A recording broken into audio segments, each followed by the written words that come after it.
Hi, Thoyyib YouTube channel recent കണ്ടന്റിലേക്ക് എല്ലാവർക്കും സ്വാഗതം. നമ്മൾ ഇന്ന് സംസാരിക്കുന്നത് ദി അൾട്ടിമേറ്റ് ബിഗ് ബോസ്.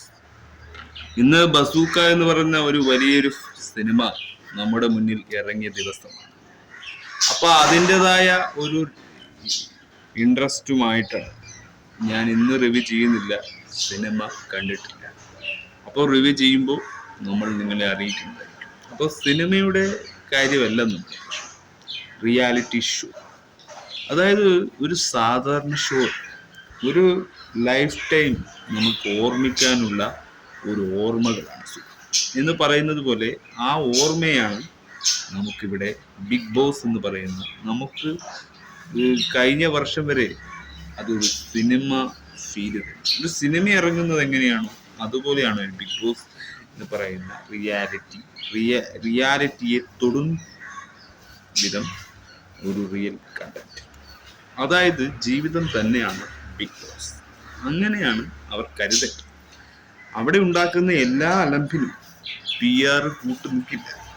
പുറത്ത് ജനങ്ങളാണ് വോട്ട് ചെയ്യേണ്ടത്. അവരാണ് അതിന് സംസ്കാരവും ധർമ്മവും കൂട്ടി വലിയൊരു സംഭവമായി മാറ്റേണ്ടത്. ഇത് എപ്പോഴും പറയുന്നതാണ്, എപ്പോഴും കേൾക്കുന്നതാണ്. ഞാനിപ്പോ വലിയ വിവരമോ ബിഗ് ബോസ് ഇന്ന് തുടങ്ങുന്നോ ഒന്നും ഞാൻ പറയുന്നില്ല. എല്ലാം പറയുന്നവർ കേൾക്കുന്നതാണ് നിങ്ങളുടെ, അതാണ് കണ്ടത്. അപ്പോൾ നമുക്ക് അവർ പറയുന്നത് ഷെയർ ചെയ്യുക എന്നത് മാത്രമാണ് നമ്മുടെ ദൗത്യം. കാരണം എല്ലാം സത്യമാണെന്ന് നമുക്കൊരിക്കലും കരുതാനും പറ്റില്ല. അതിന് റൈറ്റ്സ് ഇല്ല. അപ്പോൾ മോഹൻലാൽ തന്നെ ക്യാമിയോ റോൾ, മോഹൻലാൽ ഈ ഒരു സംഭവത്തിൽ ഹോസ്റ്റായി വരുമോ എന്ന ചോദ്യത്തിന് ഞാൻ അന്നും പറഞ്ഞിട്ടുണ്ട്, ബിഗ് ബോസ് എന്ന് പറയുന്നത് ഒരു വലിയൊരു ഹോസ്റ്റ് പ്ലേ ചെയ്യേണ്ടതാണ്. അതായത് സിനിമ എങ്ങനെയാണോ വലിയൊരു നടന്മാരെ വെച്ച് ചെയ്യുന്നതോ അതേ പോപ്പുലാരിറ്റി ബിഗ് ബോസ് എന്ന റിയാലിറ്റി ഷോക്കുണ്ട്. ആ ഷോ ഉണ്ടാക്കുന്നത് ആരാണ് അവർ തന്നെ അവസാനിപ്പിക്കേണ്ടതാണ്. വേണമെങ്കിൽ മമ്മൂക്കക്ക് ഹോസ്റ്റ് ആവാം, പക്ഷേ എല്ലാത്തിനും ഒരു പരിധിയും ലിമിറ്റും ഉണ്ട്. യെസ്, മോഹൻ കംപ്ലീറ്റ് ആക്ടർ മോഹൻലാലിന് ബിഗ് ബോസ് മുന്നോട്ട് കൊണ്ടുപോകാൻ പറ്റും. അത് അദ്ദേഹത്തിൻ്റെ പാളിച്ച ജനങ്ങളുടെ കണ്ണുകളാണ്. അവർ കാണിക്കുന്ന തീക്ഷ്ണതമായ തുറിച്ചുനോട്ടങ്ങൾ ഒക്കെ എപ്പോഴും വിവാദങ്ങളായിട്ടുണ്ട്. അപ്പൊ ഷോ എന്ന് പറയുന്ന ഒരു സംഭവം തുടങ്ങിയതേ ഉള്ളൂ. അപ്പോൾ ഈ അൾട്ടിമേറ്റ് എന്താണെന്ന് നമുക്കറിയില്ല. ഈ അൾട്ടിമേറ്റ് എന്ന വേർഡ് മാത്രം നമുക്കറിയാം. ഈ അൾട്ടിമേറ്റിൽ എന്തൊക്കെ സംഭവിക്കുമെന്നും എന്തൊക്കെ വിവാദങ്ങൾ ഉണ്ടാക്കുമെന്നും ഇതൊന്നും നേരത്തെ നിശ്ചയിക്കാൻ പറ്റില്ല. പൊതുസമൂഹത്തിന്, ഈ നാട്ടിലെ സമൂഹത്തിന് ഇതൊക്കെ കണ്ടു തന്നെ അറിയാൻ പറ്റും. അതുകൊണ്ടാണ് ചിലപ്പോൾ അൾട്ടിമേറ്റ് വരുന്നു എന്ന പേരിൽ നമ്മൾ കാത്തിരിക്കുന്നത്. കാത്തിരിപ്പ്, ആ ഒരു സുഖം വേറെ തന്നെയാണ്. കഴിഞ്ഞ വർഷം ഇതിൽ ലാസ്റ്റ് വിൻ ചെയ്തത് ജിൻഡോ എന്ന് പറയുന്ന ഒരു തിരുവനന്തപുരക്കാരനായിരുന്നു. അതുകൊണ്ട് തന്നെ ജയിക്കുന്നവനല്ല ഇവിടെ പ്രാധാന്യം, റിയാലിറ്റിയിൽ എങ്ങനെ കൊണ്ടുപോകുന്നു അവരാണ് സക്സസ്ഫുൾ ആയിട്ടുള്ളത്. ജയം തോൽവി ഒക്കെ ഉണ്ട്. ഞാനും ഈ ഷോ ആഗ്രഹിക്കുന്നവരാണ്. യൂട്യൂബർ എന്ന് പറഞ്ഞാൽ എല്ലാവരും മണ്ടന്മാരല്ല, പക്ഷേ പ്രവർത്തിക്കുന്നത്, കാണുന്നതും കണ്ടതും കേട്ടതും അറിഞ്ഞു തന്നെ യൂട്യൂബ് ചെയ്യുന്ന ചില മിടുക്കുകളുണ്ട്. അവർക്കും ഈ ബിഗ് ബോസ് ഷോയിൽ അവകാശമുണ്ട്. എൻ്റെ അവരും ഇതിൽ വരാൻ സാധ്യതയുണ്ട്. നോട്ട് പബ്ലിക് റെസ്പോൺസാണ്. കാരണം പബ്ലിക് പെടുന്ന സെലിബ്രിറ്റിയിൽ പറയുന്നവർ ഇവരൊക്കെ തന്നെയാണ്. യൂട്യൂബർക്ക് വരാം, അവർ കോണ്ടന്റ് ക്രിയേറ്ററാണ്. സിനിമ ചെയ്യുന്നതും അതും കോണ്ടന്റ് ക്രിയേറ്ററാണ്. മ്യൂസിക് പാടുന്നവർക്ക് വരാം, ഗായകന്മാർക്ക് വരാം, പിന്നെ മോഡൽസിന് വരാം. അങ്ങനെ എല്ലാ ക്രൈറ്റീരിയകളും ഉള്ളതായിരിക്കണം ഒരു ഷോ. അതായത് ഒരു റിയാലിറ്റി ഷോ, അതായത് വലിയൊരു ഷോ. അതാണ് ബിഗ് ബോസിൻ്റെ പറയുന്ന ഈ ഷോ. അത് നടത്തുന്നത് മൾട്ടിപ്ലൈ കമ്പനിയുള്ള വലിയ വലിയ കമ്പനീസാണ്. അവർ ചെയ്യുന്ന ഒരു വലിയൊരു ഷോ അവിടെ സെറ്റിട്ട് അവിടെ പണി തുടങ്ങണം. പണി തുടങ്ങി, അതിൻ്റെ വർക്ക് തുടങ്ങിയെന്നതാണ്. നമുക്ക് എന്ന് അതിൽ കയറാൻ പറ്റുമെന്നത് ലക്ക്, ഒന്ന് ഭാഗ്യമാണ്. ഭാഗ്യമുണ്ടെങ്കിൽ നമുക്കും അവിടെ എത്താം എന്ന ആഗ്രഹത്തിലൂടെ നമുക്ക് മുന്നോട്ട് പോകാം. അപ്പോൾ നമുക്കിവിടെ പറയാനുള്ളത്, ഈ അൾട്ടിമേറ്റ് 7 ബിഗ് ബോസ് വരുമോ, അതിൻ്റെ കാര്യങ്ങളെല്ലാം തുടങ്ങി ഒന്നും നമുക്കറിയില്ല. പക്ഷെ ചില കാര്യങ്ങൾ എന്തൊക്കെയോ വശപ്പശ, കഴിഞ്ഞ ബിഗ് ബോസുകളിലെല്ലാം അവർ ചെയ്ത കാര്യങ്ങളിൽ അവർക്ക് എന്തൊക്കെയോ വശപ്പശകുണ്ടാവും. എന്തെങ്കിലും ഒരു പ്ലാറ്റ്ഫോമിൽ എന്തെങ്കിലും നമുക്ക് പറ്റാത്തത് കണ്ടു കഴിഞ്ഞാൽ അത് നമ്മൾ സോൾവ് ചെയ്യാൻ സമയം കൊടുക്കണം. അത് മനുഷ്യന് ആവശ്യമാണ്. അത് ഏതൊരു കമ്പനിയുടെ ചെയർമാനായ അവനും മനുഷ്യനാണ് എന്നത് നമ്മൾ ആദ്യം പരിഹരിക്കുക. പിന്നെ ഈ ബിഗ് ബോസ് ഷോ തുടങ്ങാൻ ഇന്ന് കേരളത്തിൽ മോഹൻലാൽ അല്ലാതെ വേറെ ആരെയും കമ്പയർ ചെയ്യാൻ പറ്റും. അവരെ ട്രോളി, അവരെ കളിയാക്കി, അവരെ കമന്റിലിട്ട് ആക്ഷേപിച്ച്, കമന്റ് ചെയ്യുന്നവരും അവർക്ക് മോളിൽ നിന്ന് പ്രഷർ അല്ല കിട്ടുന്നത്, അവർ റീച്ചിലേക്ക് പോവുകയാണ് ചെയ്യുന്നത്. നിങ്ങൾ ആദ്യം മനസ്സിലാക്കേണ്ടത്, ഈ കമന്റും കാര്യമൊക്കെ റീച്ചിന് വേണ്ടിയാണ്, പബ്ലിക് ഫിഗറിന് വേണ്ടിയാണ്. ഇത് നിങ്ങൾ മാത്രം മനസ്സിലാക്കിയിട്ടില്ല, നിങ്ങൾ മാത്രം അത് അറ്റൻഡ് ചെയ്യുന്നില്ല. എല്ലാ ബിഗ് ബോസ് ഷോയും എല്ലാം ഒക്കെ വണ്ടറടിച്ച് ഇങ്ങനെ നിൽക്കുന്ന ജനങ്ങളാണ്. കൊമിക്ക് കാണിച്ച് ജനങ്ങൾ അവരെ നിങ്ങൾ തന്നെ വോട്ട് ചെയ്ത് വിജയിപ്പിക്കുന്നതാണ്. അവിടെ അവർക്കും ഇവർക്കും ഇനി മുതൽ വോട്ട് ചെയ്ത് വിജയിപ്പിക്കുന്നവരും ഈ ബിഗ് ബോസിന്റെ തോൽവിയിൽപ്പെട്ടവരാണ്. ഇനി വോട്ട് ചെയ്യുന്നവരും ഈ ഒരു ഇമ്പോസിബിലിറ്റി മനസ്സിലാക്കുക, ഒരു പോസിബിലിറ്റി സംസാരിക്കുക. നെഗറ്റീവും പോസിറ്റീവും രണ്ടും പറയും, പക്ഷേ എല്ലാം റീച്ചിന് വേണ്ടിയാണെന്നത് ഓർക്കുക. ഓർത്തുകൊണ്ട് മറുപടി പറയുക എന്നതാണ് എൻ്റെ ഒരു അറ്റൻഷൻ. അതാണ് നിലപാട്, അതാണ് സോഷ്യൽ സർവീസ്. അതായത് ഏത് ഷോയും, ഏതൊരു സിനിമയും, ഏതൊരു വലിയ പ്ലാറ്റ്ഫോമിൽ നടക്കുന്ന എന്ത് കാര്യങ്ങളായാലും അത് അവസാനം എത്തുന്നത് സോഷ്യൽ സർവീസിൽ തന്നെയാണ്. ഇതും ഒരു സോഷ്യൽ. നമുക്ക് അഭിപ്രായം പറയാം, സ്വാതന്ത്ര്യം. ആ സ്വാതന്ത്ര്യം ജന്മനാ നമുക്ക് കിട്ടിയതാണ്. അപ്പൊ അത് നമുക്ക് ഇല്ല എന്ന് പറഞ്ഞ് ആക്ഷേപിക്കാനൊന്നും ഒരാൾക്കും അർഹതയില്ല. അപ്പൊ ഈ ഷോ നിലനിൽക്കേണ്ടത് ജനങ്ങൾക്ക് അനിവാര്യമാണ് എന്നത് ഉത്തമ ബോധ്യമുണ്ട്. പലരും കണ്ണും കെട്ട് കാത്തിരിക്കുന്നു എന്ന് പറഞ്ഞതുപോലെ ഈ ഷോക്ക് വേണ്ടി കാത്തിരിക്കുക. ഈ ഷോയിൽ കയറാനും, ഈ ഷോയിൽ ജീവിക്കാനും, ഈ ഷോയിൽ പേടിച്ച് ജീവിക്കുന്നവരും ഉണ്ടാകും. എല്ലാത്തിനും അതിൻ്റെതായ ട്രിക്കുകളും അതിൻ്റെതായ സ്വഭാവ സവിശേഷതകളും ഉണ്ടാവുമെന്നത് ഉറപ്പ് തന്നെ. അത് ഒരു ലക്കും ലെവലും ഇല്ലാതെ നമുക്കത് പറയാൻ പറ്റും. സമൂഹത്തിന് എല്ലാം ശരി എന്ന ഒരു വാർത്ത കേൾക്കാൻ ഇത്തിരി സമയം. എല്ലാ തെറ്റാണ് ഈ ലോകം പോയിക്കൊണ്ടിരിക്കുന്നത്. തെറ്റിൻ്റെ മറുപടി അവർക്ക് കൊടുക്കണം. പല ആക്ഷേപങ്ങൾ, പല തെറ്റുകൾ അവർ ചൂണ്ടിക്കാണിച്ചാലേ അത് തെറ്റാണെന്ന് അവർക്ക് പറയാൻ പറ്റൂ. സമൂഹത്തിൻ്റെ സമൂഹ ഭദ്രതയെ സൂക്ഷിക്കുന്ന നമുക്ക് ബിഗ് ബോസ് എന്ന് തുടങ്ങുന്നത് മുൻകൂട്ടി പറയാനൊന്നും പറ്റും. കണ്ടവരും കേട്ടവരും അതിന് അഭിപ്രായ ഗൈഡ് ചെയ്യുന്നവരും അവരങ്ങ് തീരുമാനിക്കും എപ്പം വരും, എങ്ങനെ ഈ ബിഗ് ബോസ് കാണുമെന്നൊക്കെ. അപ്പോൾ സമൂഹത്ത് വേണ്ടത് വേണം, വേണ്ടാത്തത് വേണ്ട എന്ന് തന്നെ നമ്മൾ കളയേണ്ടി വരും.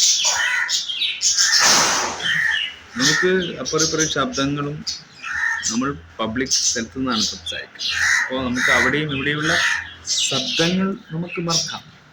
അവിടെ പക്ഷികളുണ്ട്, ഇവിടെ ഇത് ഹ്യൂമൻ റൈറ്റ്സിൻ്റെ നിലപാടിൻ്റെ ചോദ്യം. ഇവിടെ നമ്മുടെ ഫോക്കസ് വരുന്ന കണ്ടന്റ്.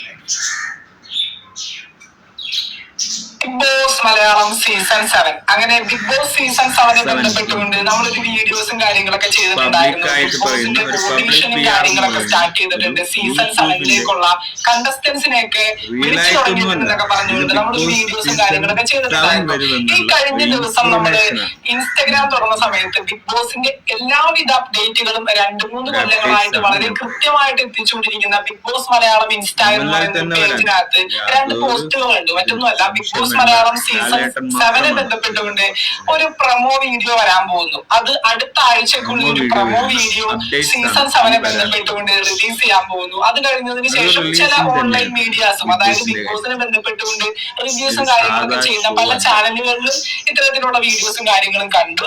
പക്ഷെ എന്ത് വീഡിയോ ആണ് അല്ലെങ്കിൽ എന്തിനെ ബന്ധപ്പെട്ടുള്ള ഒരു പ്രൊമോ ആണെന്നുള്ള കാര്യം എവിടെ വ്യക്തമല്ല. അതായത് കോമണേഴ്സ് പ്രൊമോ വരാനായിട്ടുള്ള സാധ്യതയുണ്ട്, അതുപോലെ തന്നെ ബിഗ് ബോസിന്റെ ലോഗോ വരാനായിട്ടുള്ള സാധ്യതയുണ്ട്. അങ്ങനെയൊക്കെ നോക്കിക്കഴിഞ്ഞാൽ ഏതൊരു പ്രൊമോയാണ് വരാനായിട്ട് സാധ്യത. ഇപ്പൊ നമ്മൾ ബിഗ് ബോസിന്റെ ഒരു ലോഞ്ചിങ് നോക്കുകയാണെങ്കിൽ ഓഗസ്റ്റ് മാസം അവസാനത്തോടുകൂടി അനുബന്ധിച്ചിട്ടായിരിക്കും ഇപ്പൊ ബിഗ് ബോസ് വരാൻ പോകുന്നത്. അതുകൊണ്ട് തന്നെ നല്ല രീതിയിലുള്ള ഒരു സെലക്ഷൻ പ്രൊസീജിയറിന് വേണ്ടിയാണ് ഇത്രയും മുന്നേ തന്നെ ഓഡീഷനും കാര്യങ്ങളൊക്കെ സ്റ്റാർട്ട് ചെയ്തിരിക്കുന്നത്. എന്തൊക്കെയാണെങ്കിലും ഈ കഴിഞ്ഞ 6 സീസണുകളായിട്ട് നമ്മൾ കണ്ടുവരുന്ന ഒരു കാര്യമാണ് ഈ പറയുന്ന പ്രൊമോയും ലോഗോ ഒക്കെ വന്നു കഴിഞ്ഞാൽ ഏകദേശം 3 മാസത്തിനുള്ളിൽ തന്നെ ബിഗ് ബോസിന്റെ ഒരു സീസൺ സ്റ്റാർട്ട് ചെയ്യും. അതുകൊണ്ട് തന്നെ ലാലേട്ടനെ ബന്ധപ്പെട്ടുള്ള പ്രൊമോ വരാനായിട്ടുള്ള ഒരു സാധ്യതയും കാണുന്നില്ല. കാരണം ലാലേട്ടൻ എഗ്രിമെന്റ് സൈൻ ചെയ്തിട്ടില്ല. ലാലേട്ടൻ തന്നെ ആയിരിക്കും ഈ ഒരു ഷോ പോസ്റ്റ് ചെയ്യാൻ പോകുന്നത്. അത് ഏകദേശം നമ്മൾ കൺഫേം ആയിട്ട് അറിഞ്ഞതാണ്. പക്ഷെ ലാലേട്ടൻ ഇതുവരെ എഗ്രിമെന്റ് സൈൻ ചെയ്തതായിട്ട് പോലും ഒരു ഒഫീഷ്യൽ കൺഫർമേഷൻ നമുക്ക് കിട്ടിയിട്ടില്ല. അപ്പൊ എന്തൊക്കെയാണെങ്കിൽ ലാലേട്ടനെ ബന്ധപ്പെട്ടുകൊണ്ട് ഒരു പ്രൊമോ വീഡിയോ നമുക്ക് എക്സ്പെക്ട് ചെയ്യാൻ പറ്റില്ല. പിന്നീട് ഏറ്റവും കൂടുതൽ സാധ്യത വരുന്നത് ഈ പ്രാവശ്യം ജിയോ സിനിമ അല്ലെങ്കിൽ ജിയോ ഹോട്ട്സ്റ്റാർ ബന്ധപ്പെട്ടുകൊണ്ടാണ് ഈ പറയുന്ന കോമണേഴ്സ് ഓഡീഷൻ എന്താണ് കണ്ടക്ട് ചെയ്തിരിക്കുന്നത്. അപ്പൊ തീർച്ചയായിട്ടും കോമണേഴ്സിന്റെ ഓഡീഷന് വേണ്ടി ഈ പ്രാവശ്യം ഈ ഒരു സീസണിലേക്ക് 1, 2, 3, 4 കോമണേഴ്സ് പങ്കെടുക്കും എന്നുള്ള രീതിയിലാണ് പറയിപ്പൊക്കെ കിട്ടുന്നത്. അപ്പൊ തീർച്ചയായിട്ടും ആ ഒരു കോമണേഴ്സ് ഓഡീഷൻ നടത്താനുള്ള ഒരു പ്രൊമോ വീഡിയോ നമുക്ക് എക്സ്പെക്ട് ചെയ്യാം. കാരണം മറ്റൊന്നുമല്ല, ഇപ്പൊ സോഷ്യൽ മീഡിയയിൽ ബന്ധപ്പെട്ടുകൊണ്ട് ഏഷ്യാനെറ്റിന്റെ ഒഫീഷ്യൽ ആളാണ് നിങ്ങളെ ബിഗ് ബോസിലേക്ക് കൊണ്ടുപോകാം, ഇത്രയും രൂപയാകും, ഇത്രയും കാര്യങ്ങൾ നിങ്ങൾ ചെയ്യണം, നിങ്ങളുടെ ഡീറ്റെയിൽസ് അയച്ചോളൂ എന്നൊക്കെ പറഞ്ഞുകൊണ്ട് കുറെ സ്കാമും കാര്യങ്ങളൊക്കെ ഇപ്പൊ സോഷ്യൽ മീഡിയയിൽ സജീവമായിട്ട് ബിഗ് ബോസ് ടൈമിൽ വരുന്ന സ്കാമുകളാണിത്. അപ്പൊ അതൊന്നും ഇല്ലാതിരിക്കാൻ വേണ്ടിയാണ് ഇത്രയും മുന്നേ ഒരു കോമണേഴ്സ് ഓഡീഷൻ അല്ലെങ്കിൽ ഒഫീഷ്യൽ കൺഫർമേഷൻ കൊടുക്കാന്നുള്ള രീതിയിൽ നമുക്ക് അത് പ്രതീക്ഷിക്കാം. പിന്നീട് പ്രതീക്ഷിക്കാവുന്ന ഒരു കാര്യമാണ്, മറ്റൊന്നുമല്ല, ബിഗ് ബോസ് വരുന്നു. ഈ പറയുന്ന ഓഗസ്റ്റ് മാസം ബിഗ് ബോസ് എന്നൊരു പരിപാടി വരുന്നുണ്ട്. സീസൺ 7 ഞങ്ങൾ സ്റ്റാർട്ട് ചെയ്യാണ് എന്നറിയിക്കാൻ വേണ്ടി ജസ്റ്റ് ഒരു പ്രൊമോ, അതായത് ആരും അഭിനയിക്കാതെ അല്ലെങ്കിൽ ബിഗ് ബോസിന്റെ എന്നൊക്കെ പറയുന്ന ഒരു പാട്ടൊക്കെ വെച്ച് ഒരു ജസ്റ്റ് ഒരു പ്രൊമോ. അതുപോലെ തന്നെ നമ്മുടെ കണ്ണിന്റെ ലോഗോ ഒക്കെ ഇപ്പൊ പ്രതീക്ഷിക്കേ വേണ്ട. ലോഗോ ലോഞ്ചിങ് ഒക്കെ കുറച്ച് കഴിഞ്ഞതിന് ശേഷമേ വരുള്ളൂ. നമുക്ക് ഏകദേശം ഒരു മെയ് മാസം അവസാനത്തോടുകൂടി നമുക്ക് പ്രതീക്ഷിക്കാം ഈ പറയുന്ന ലോഗോ ഒക്കെ. തീർച്ചയായിട്ടും ഒരു പ്രൊമോ ബിഗ് ബോസിനെ ബന്ധപ്പെട്ടുകൊണ്ട് അടുത്ത ആഴ്ച വരുന്നുണ്ട്. നമുക്ക് അറിയാൻ പറ്റിയ ആ ഒരു പ്രൊമോ വരുന്ന സമയം ഏറ്റവും കൂടുതൽ ഏഷ്യാനെറ്റ് എന്ന ചാനൽ വെച്ച് ആളുകൾ ആക്റ്റീവ് ആയിട്ടിരിക്കുന്ന സമയത്ത് പ്രൊമോ റിലീസ് ചെയ്യുമെന്നാണ് എനിക്ക് തോന്നുന്നു. നമ്മുടെ ഈ പറയുന്ന നമ്മുടെ വിഷു വരുന്നുണ്ടല്ലോ. അപ്പൊ വിഷുവിന് തീർച്ചയായിട്ടും ഏഷ്യാനെറ്റിൽ പല പ്രോഗ്രാമുകളുണ്ട്. അതിനകത്ത് ഏറ്റവും കൂടുതൽ എല്ലാവരും കാത്തിരുന്ന് കാണുന്ന ഒരു സിനിമയായിരിക്കും നമ്മുടെ അല്ലു അർജുന്റെ പുഷ്പ 2. തീർച്ചയായിട്ടും ആ ഒരു സിനിമക്കിടയിലൊക്കെ പ്രൊമോ കാര്യങ്ങളൊക്കെ വരാനായിട്ടുള്ള സാധ്യതയുണ്ട്. പ്രൊമോ വരുന്നത് മറ്റൊന്നുമല്ല, ജസ്റ്റ് ബിഗ് ബോസ് എന്നൊരു പരിപാടി സ്റ്റാർട്ട് ചെയ്യുന്നുണ്ട്, അത് നിങ്ങളൊന്ന് അറിഞ്ഞിരുന്നോ എന്നുള്ള രീതിയിൽ ഒരു ഫസ്റ്റ് ലുക്ക് പ്രൊമോ. അതിനുശേഷമായിരിക്കും ഈ പറയുന്ന കോമണേഴ്സിന്റെ പ്രൊമോസും കാര്യങ്ങളൊക്കെ വരുന്നത്. അപ്പൊ പറയാനുള്ളൊരു കാര്യം, കോമണേഴ്സിന്റെ പ്രൊമോ വരുന്നത് വരെ അല്ലെങ്കിൽ ഏഷ്യാനെറ്റ് ഒഫീഷ്യലി ഒരു കൺഫർമേഷൻ തരുന്നത് വരെ ഒരു സ്കാമിലും പോയി പെടാതിരിക്കാം. ബിഗ് ബോസിന്റെയോ ഏഷ്യാനെറ്റിന്റെയോ എൻഡമോൺ ഷൈന്റെയോ യാതൊരു കോമേഴ്സും നിങ്ങൾ എന്തെങ്കിലും സ്കാമിൽ പെട്ടുകഴിഞ്ഞിട്ടുണ്ടെങ്കിൽ ഉത്തരവാദിത്വം ഏറ്റെടുക്കില്ല. അപ്പൊ തീർച്ചയായിട്ടും അത്തരത്തിലുള്ള സ്കാമുകളിൽ പോയി ചാടാതിരിക്കുക. കോമണേഴ്സ് ആയിട്ട് പോകാൻ താല്പര്യമുള്ളവർക്ക് നിങ്ങൾക്ക് തീർച്ചയായിട്ടും അപ്ലൈ ചെയ്യാനായിട്ടും നിങ്ങളുടെ വീഡിയോസും കാര്യങ്ങളൊക്കെ പോസ്റ്റ് ചെയ്യാനായിട്ടൊക്കെ ഹോട്ട്സ്റ്റാറിന്റെ സൈറ്റ് തന്നെ ഓപ്പൺ ആക്കി കിട്ടുന്നതായിരിക്കും. അതിനുവേണ്ടി എല്ലാവരും വെയിറ്റ് ചെയ്യുക. തീർച്ചയായിട്ടും ബിഗ് ബോസിനെ ബന്ധപ്പെട്ടുകൊണ്ട് ഒരു പ്രൊമോ അടുത്ത ആഴ്ച വരുന്നുണ്ട്. എന്നൊക്കെയാണെങ്കിൽ നമുക്ക് കാത്തിരിക്കും. ലാലേട്ടൻ ഇതുവരെ എഗ്രിമെന്റ് സൈൻ ചെയ്തിട്ടില്ല എങ്കിലും ലാലേട്ടൻ തന്നെയാണ് ഈ ഒരു ഷോ ഹോസ്റ്റ് ചെയ്യാൻ പോകുന്നത്. ഏകദേശം കൺഫേം ആയിട്ട് അറിഞ്ഞിട്ടുള്ള കാര്യം തന്നെയാണ്.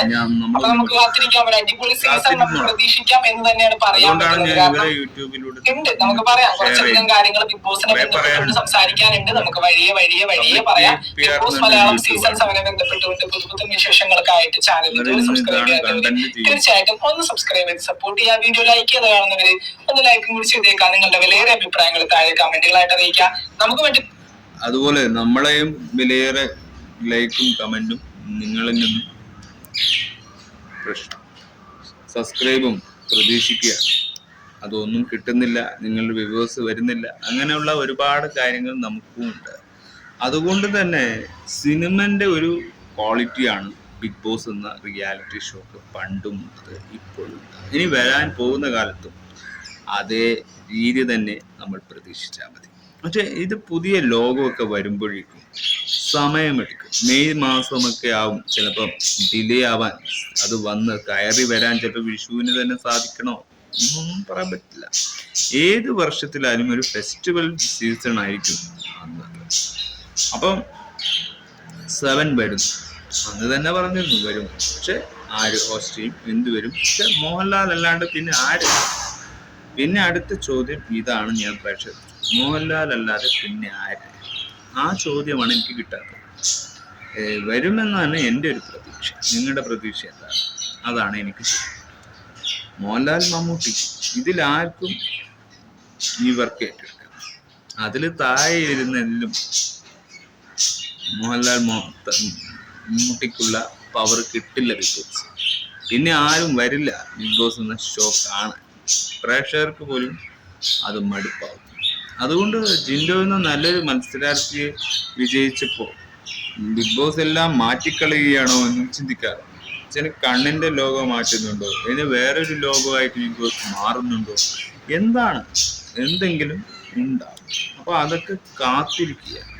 കോമണേഴ്സിന് ഇനിയും ഈ പണ്ടത്തെ പോലെ കുറച്ച് പേരെ ആക്കിക്കൊണ്ടുള്ള ഈ കളി മാറ്റിയിട്ട് കുറച്ച് കൂടുതൽ കോമണേഴ്സിനെയും കുറച്ച് ആൾക്കാരെയൊക്കെ കൂടുതൽ കാസ്റ്റിംഗ് ചെയ്യുന്നപ്പോഴാണ് ബിഗ് ബോസ് ഉണരുന്നത്.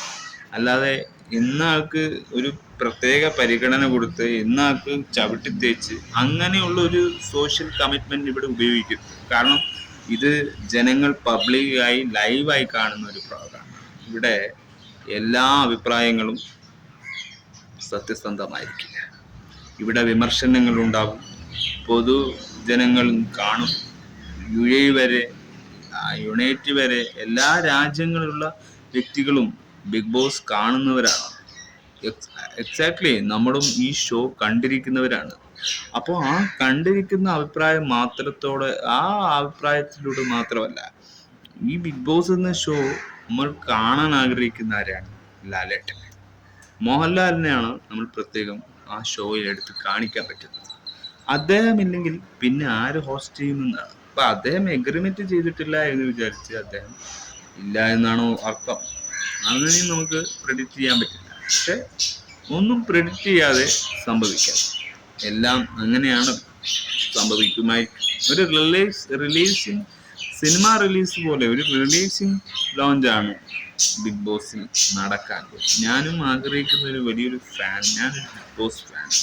ബിഗ് ബോസിലെ എല്ലാ സീസണും 1 മുതൽ 6 വരെയുള്ള എല്ലാ സീസണും മലയാളത്തിലെ കണ്ടിട്ടുണ്ട്. മറ്റ് ഭാഷകളിൽ എന്ന് പറഞ്ഞാൽ കണ്ടിട്ടുണ്ട്. പക്ഷെ മറ്റ് ഭാഷകളിലെ പലതും മലയാളത്തെക്കാട്ടും ബെസ്റ്റ് ഒന്നുമല്ല എന്ന് എനിക്ക് തോന്നി. അതായത് ഒരു ലിമിറ്റഡ് പ്രേക്ഷകർ മലയാളത്തിൽ തന്നെയാണ്. കാരണം മലയാളത്തിലെ പ്രേക്ഷകർ മറ്റുള്ളവരെ പോലെ ജഡ്ജ് ചെയ്യുന്നവരല്ല. Something different peoples. അപ്പോൾ അവർ കോണ്ടന്റിന് വേണ്ടി മാത്രം സംസാരിക്കുന്നു. അവർക്ക് ഈ പ്രോഗ്രാം കൊണ്ട് കോണ്ടന്റുമായി മാത്രം യൂട്യൂബ് കോണ്ടന്റ് ചെയ്യാൻ വേണ്ടി മാത്രം ഇരിക്കുന്നവരുണ്ട്. അവർക്ക് വേണ്ടിയുള്ള വിഷ്വൽ ട്രീറ്റാണിത്. ആ ട്രീറ്റ് അവർക്ക് അങ്ങനെ കൊടുത്തേ പറ്റൂ. ആരെയും പൊട്ടം കൽപ്പിക്കാതെ, ആരെയും ഷെയിം ചെയ്യാതെ ഇതുകൊണ്ട് വരുമാനം ഉണ്ടാക്കുന്നവരുണ്ട്. അവർക്കും ഒരു സ്വാതന്ത്ര്യമാവണം ബിഗ് ബോസ്. അല്ലാതെ വെറുതെ ഒരു ബിഗ് ബോസിന്റെ പേരിട്ട് നാറ്റിക്കാൻ പാടില്ല. പൊതുജനങ്ങൾ അവർ എല്ലാം അറിയുന്നു, കേൾക്കുന്നു എന്നതാണ് ഇതിലെ യഥാർത്ഥ സത്യം. അത് മനസ്സിലാക്കി വരും. 7 വരും. ഹോസ്റ്റ് മോഹൻലാൽ തന്നെയായിരിക്കും. അങ്ങനെ തന്നെ കരുതുക. പിന്നെ വരും ലാലേട്ട എഗ്രിമെന്റ്. പല സിനിമകൾ എഗ്രിമെന്റ് ഇട്ടല്ലേ. അപ്പൊ അതിന്റെ ഷെഡ്യൂളാണ്, ഡേറ്റിംഗ് ഷെഡ്യൂളിന് നമുക്കും ബാധകമാണ്. അപ്പൊ ഷെഡ്യൂളൊക്കെ കഴിഞ്ഞ് എല്ലാം സമാധാനത്തിലൂടെ 7 വന്ന് നമുക്കും ഒരു അവസരം കിട്ടണേ എന്ന് പ്രതീക്ഷിച്ചു. By four